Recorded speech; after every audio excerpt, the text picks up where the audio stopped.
Consider this, a news and information program recorded on the campus of the University of Nebraska at Omaha.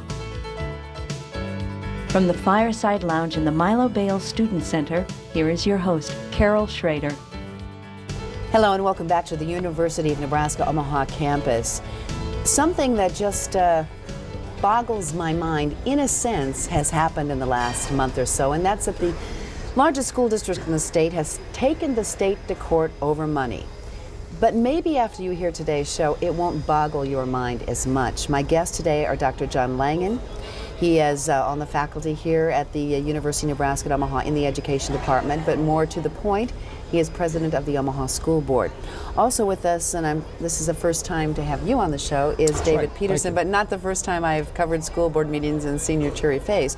He's an attorney with Baird Holm with many names. Yes. It's a law firm with many names. And that firm represents the school district in legal matters. I want to thank you for joining us. In a nutshell, I don't know if I dare let the lawyer do this, even though they're supposed to be succinct. Let's try this. What is it that you have done, and who has joined with you in this effort? I can answer that. We have brought a lawsuit against several state officials, those officials who are charged by law with the responsibility for carrying out the state school funding statutes. And what we are claiming in this lawsuit is that the school funding system is broken, that it is unconstitutional, and that it needs, really in all of its parts, to be changed. And that's essentially what we've done and who we've sued. We're kind of in a budget crisis in the state. We will probably continue to be for a while. But the issue of what we fund or don't fund really is more complex when it comes to schools, because that is a state mandate. I mean, we intrinsically in who we are as the state of Nebraska, we have said the state will take care of the public education. Carol, it's the only issue that our state legislature has to deal with that's constitutional. That is, it says that this state will provide an adequate education for all citizens of the state in a public school setting. And in effect, as board members, we're charged with providing that education. And let me hasten to add that as David talked about our final step, that is, we didn't start saying we're going to sue the state. We started by talking to the legislature, by talking to this state board, by talking to anyone who would listen to us about the issues that we believe are out of sync in terms of the state funding formula. And as David said, we believe it's broken and needs to be changed, not tweaked or fixed. And so we're asking for a revamping of that system. When it started out, this formula to trying to take the burden off the property taxpayers, and I mean, the state has always given some money to public education, but when we came up with this current kind of system, and then it became sort of jerry-rigged to kind of fit changing situations, and it's and now they've put more burden back on the property tax owners by allowing them to raise the levy to make up for some of the shortages. This has become kind of band-aided and patched and things that I can't even figure out what we were supposed to do in the first place, let alone what we're doing now. Well, what we were supposed to be doing in the first place, if we were doing it right, is to try to figure out what does it cost to provide the kind of education that the state says by its various standards that it adopts, that in terms of what kids are supposed to learn. And what does that cost to get kids to be proficient at what we're saying they should learn? But that never really was the purpose, even from the start. And that's one of the things we're complaining about, is that a legitimate school funding system ought to ask the question first, what does it cost to do the job that we're giving to Dr. Langen and to his fellow board members and to the administrators in the schools in terms of educating our kids? Not how much property tax relief can we afford this year, or how much state tax should we put into the mix. We should find out first, what does this job cost? Well, there are a couple of issues when you get to that question, and you could probably, two that come to mind to me, but I'm sure you could give me more, is that let's assuming that every child in the state were average. Then you could figure out an average cost per pupil, some differentiations with parts of the state or labor. I'm sure. But maybe you could figure out an average of what it should cost per pupil, not given any extenuating circumstances. But the Omaha School District and a number of other school districts do have some extenuating circumstances. Some people don't like to even face that fact, i.e. the number of foreign-born students who do not speak English as a first language. They like to pretend that shouldn't even exist. And then they have a very large number of special education students. Many people locate to more urban areas just because they can't, they don't have the resources. And Carol, that's the essence of the Omaha Public School and the Omaha Trust, or the Education Trust position. That is to say that there are special needs that need to be equalized in trying to figure out what it costs. And as Mr. Peterson indicated, we need to look at that and say, what does it take to help a special needs youngster in terms of size of number of students in a classroom, special training for teachers, the particular types of teachers that you need to work with special needs personnel youngsters. intensity versus English language learners, and it's not simply English language learners, youngsters who come here without English as a first language. It's youngsters in some cases who come here as middle grade youngsters who are illiterate in their own language. Now we're supposed to deal with those youngsters in terms of the language skills as well as the deficit in basic skills, and the formulas just does not recognize that. Now let me deal with a third group, and that is the whole notion of socioeconomic status. We know from study after study that youngsters who are in a category of low socioeconomic status, not as individuals, there are certainly great stories of people who've worked and what have you, but across the board, as we disaggregate data in terms of performance of youngsters, we know that youngsters come with deficits if they don't have good health care, good nurturing, having been read to in the home, books in the home, nurturing. Higher educational level of their parents, that stimulus. That whole issue. And these youngsters are not innately unable to succeed. They need special attention to succeed. And the state formula simply does not recognize that. Okay, let me throw out what you, I'm sure, think is a red herring, but I've heard it time and time again, and I think it needs to be dealt with. You talk about per pupil cost, per pupil state aid compared to other schools. Administrative costs, you say, are relatively low, but why do we have that phantom thing that keeps popping up? And I don't even know if it's true or not. I mean, why should I believe you? Why should I believe anybody else on the other side? That we are administratively heavy in this school district. I don't think, it's not true. We're not administratively heavy in the Omaha Public Schools, and I'm not inside the administration. I'm an outside lawyer that represents the schools, and we've looked into this issue in terms of the percentage of the budget that goes to pay for executive administration, and compared to the rest of the state of Nebraska, it's very, very low, and compared to school districts the size of Omaha, it is also low. So I mean, if you really look at the facts, that isn't so. Now, I think that's something that gets in the way of people's thinking through I think the it does, and I think there are a couple of other things here. One, I think there is a higher administrative burden on a statewide basis because we have a large number of school districts and a small population, and so the state as a whole does have a higher administrative cost perhaps than other states Not do. the economy of scale. Just by our demography and the like. And I also think there may be an issue about the Teacher Administrative Center.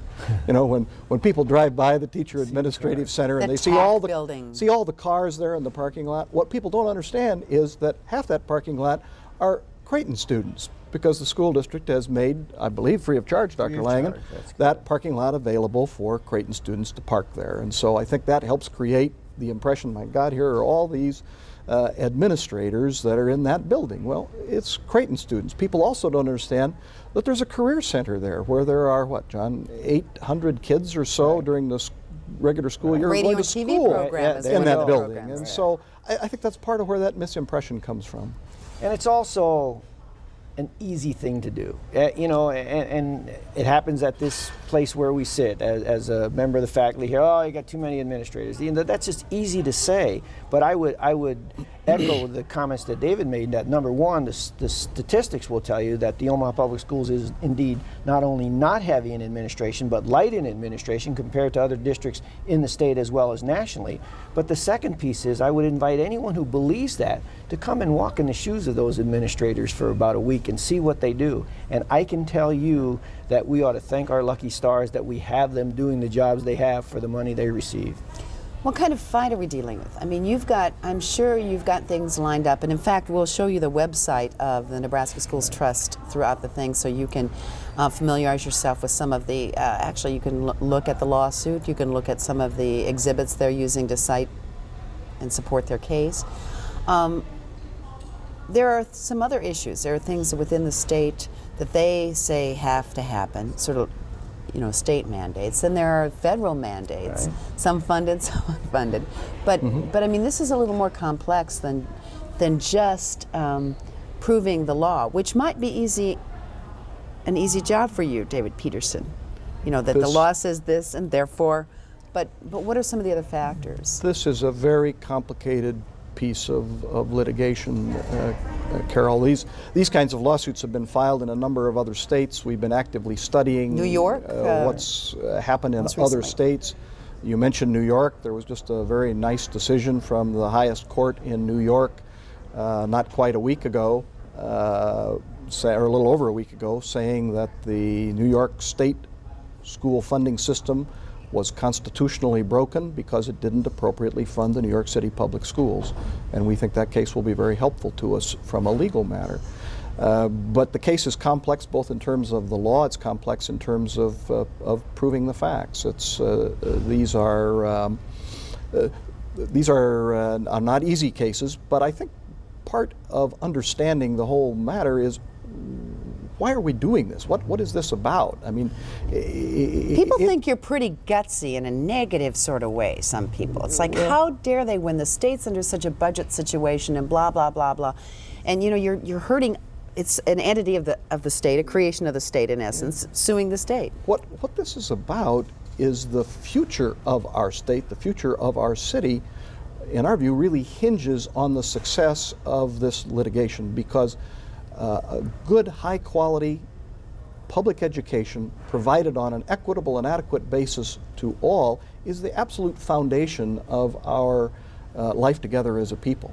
I mean, quite honestly, our good life in Nebraska and in the city of Omaha is threatened unless we start treating kids fairly and give all the kids an opportunity to learn on a relatively equal footing. And Carol, let me talk in the context of the John Q. Public on the street. What are you doing? Why are you doing it?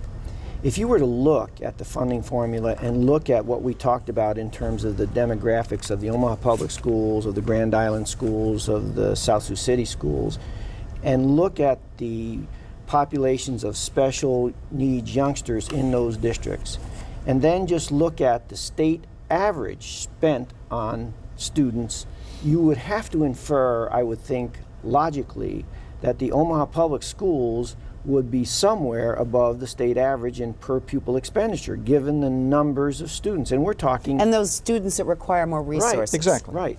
But in effect, not only are we not above the state average, we're below the state average. And over the last 5 years, we've gone from 69 cents below to $350+ below the state average per pupil expenditure. So people say to me, why are you spending money on lawsuits?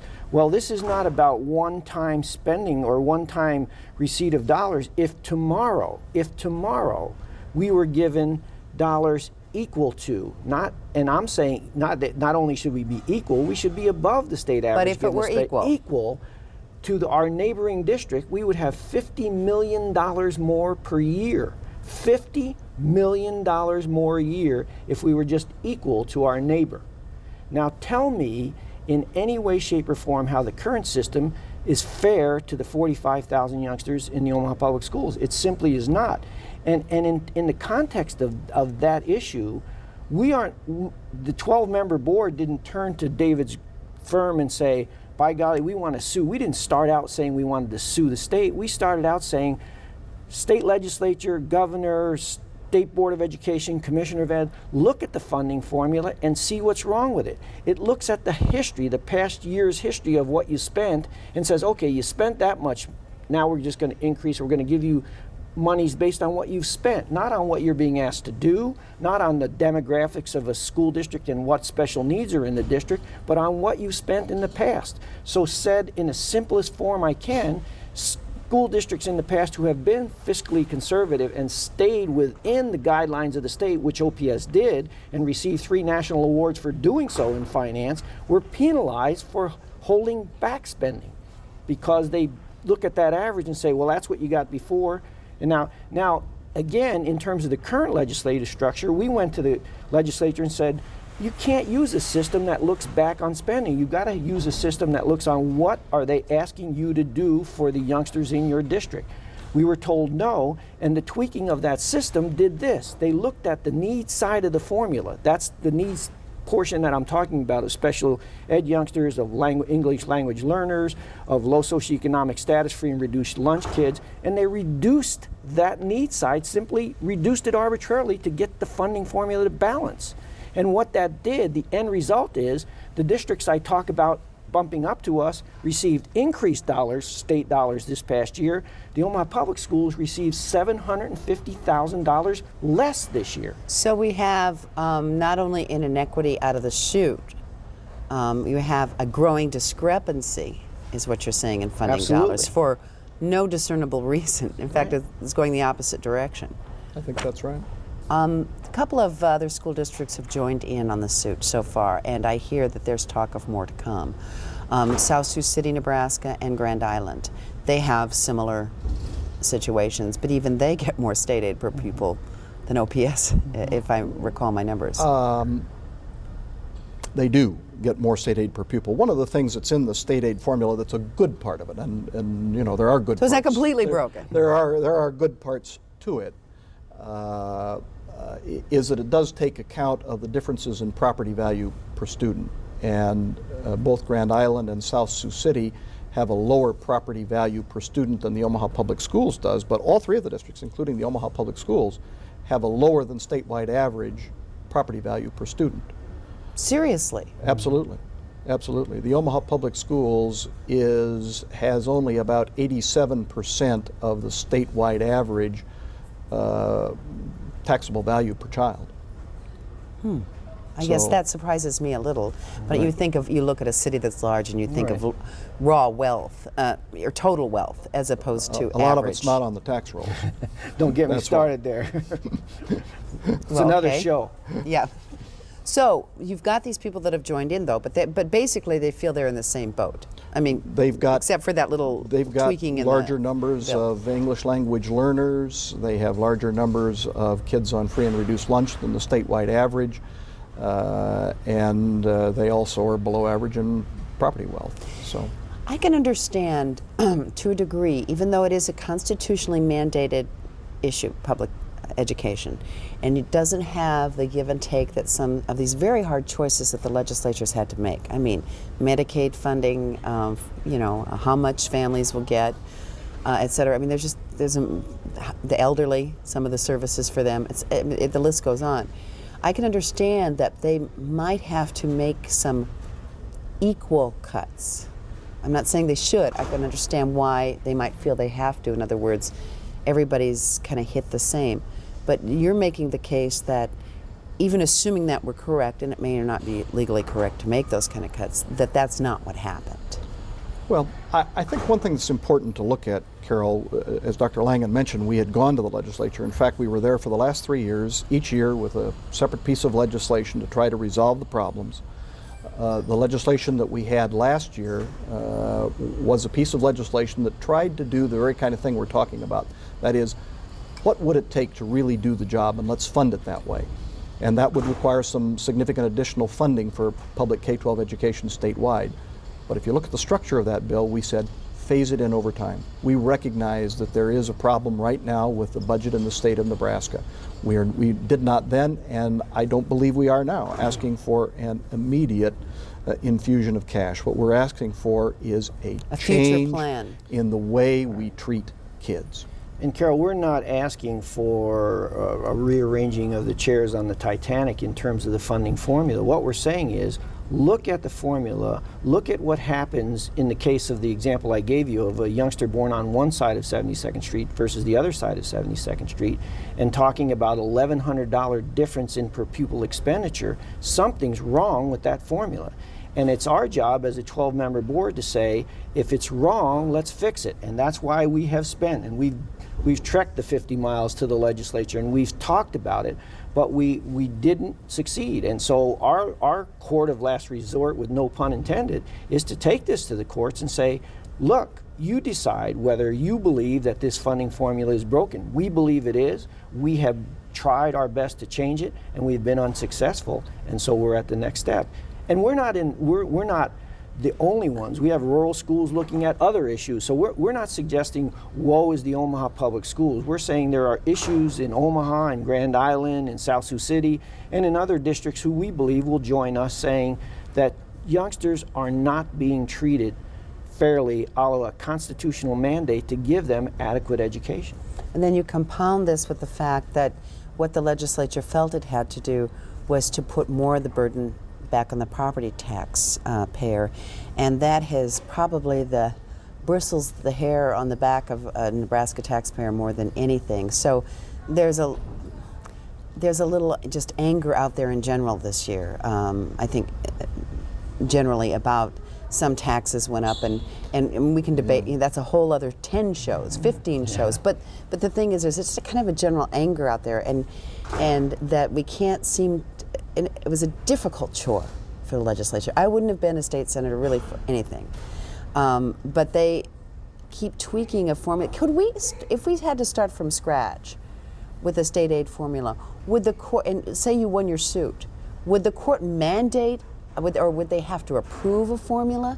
Would it have to meet, could they say, not only do you win this suit, but you have to meet standards? What the court will do is simply declare, if we prevail, will declare the current system unconstitutional. It will then fall back to the legislature to design a system that is constitutional. We would hope in the court's opinion that it would provide some guidance for the legislature as they engage in that task. And typically courts do provide some sort of guidance, but the court will not write a school finance system for the state. I guess I was thinking back to the desegregation plan when the federal courts said you have to meet certain standards. The court will not do that. But I want to pick up on one thing that was kind of rolling around as you were asking that question. Did I roll something out that you want to grab? Yeah, I do, because one of the, I think, reasons for property taxpayer anger is because Nebraska has if you look at the total funding of public K-12 education in this state, and you look at the state's share of that, which right now is about 35% when you look at both operating and capital expenditures of public K-12 education, Nebraska ranks dead last amongst all the 50 states in the percentage of the costs of public K-12 education borne by the state as a whole. So that means regardless of the taxing system they have, how they divide up their taxes, sales, income, property. Money that comes from the state to fund K-12 education, when the Constitution places that obligation with the state, in Nebraska it's 35%, the national average is almost 50%, the 6 surrounding states average is about 46-47%. So Nebraska really stands out like a sore thumb in terms of the percentage of costs borne by the state. That'd probably be a figure you'd bandy about at some point during your case. And think about that, Carol, in the context of the city of Omaha, not the Omaha Public Schools, but the city of Omaha, and make an inference on your own of where you think a large portion of the state revenue pie comes from. It comes from this city. But I would argue it doesn't always come back to this city. Well, there's that whole thing, but the issue is we are one state. But we do certainly contribute to the pool of money from which we decide what services we will provide the people in this state. Exactly, and what's true of Omaha, I think, is true of Grand Island, is true of South Sioux City. Those cities also contribute more, perhaps, than they take in from the state treasury. And one of the things I think Omahans ought to be concerned about, and people in Grand Island or South Sioux City or other cities, is are we making sure that kids in our cities are being properly educated, and are we getting the adequate funding to provide the right kind of education to our kids? Well, in theory, if the sky's blue all the time, I mean, I think that would, whether kids are getting the best possible education, giving the state's obligation, and your obligations, and all these other obligations, but that's a harder thing to get your hands on. Sure. You know what I mean? It's like I can't really touch it, see, and feel it, even if I have kids in that district. But I can touch and feel and see my tax bill. And so what happens, I mean, that's just the way it is in life. Things that are more visceral, we tend to pay more attention to. That, if you get a migraine, you pay more attention to something else you need to take care of. But I do think that what I would ask you is that if the state formula is broken, those who despise the two words property tax when put together should be even perhaps more concerned, because if we're not getting what our students deserve by law, then we're paying more property taxes than some other places in the state relative to one another. Is that, am I making? Yeah, I think I understand what you're saying. Tell me what you think I said. Well, I'm not big on tax understanding. We're in a state where there's a much heavier burden placed on the property tax than is typically the case in states. Right. And if we're bearing that burden along with the other tax burden we're bearing in Omaha or Grand Island or South Sioux City, and we are not having our children be adequately educated, then we've got the worst of all possible worlds. And I understand how ready and at hand your tax statement is, but the costs we will pay if we don't see to the education of our children are absolutely staggering. There are many costs on many levels, is what you're saying. And if you can't pay attention to one, maybe you can pay attention to the other one, even though, in a perfect world, we would have certain priorities that we live by. Right. And Carol, I'll say that I think my colleague here, my attorney, doesn't like me to talk about these things, but I say two things to my neighbors when they come over the fence and say John Lang and the board member who's raising their property taxes. I tell each of them that I will buy their house for whatever that assessed value is on the Douglas County assessor's roll, and they walk away. But more important than that, so I'm suggesting to you that while the cry is there, and many friends cry along with other people when they call or come over the backyard fence, but the second piece of it is something that David said, and that is value of your property. If that district goes down, you can't give those houses away. Well, the value of our time is gone. And I want to thank you for being with us, John Langen, President of the Omaha School Board, David Peterson, an attorney for the school district. You want to check out some of the facts of their litigation, go to nebraskaschooltrust.org and check us out and our archive shows at unotv.unomaha.edu. We'll see you back here next week.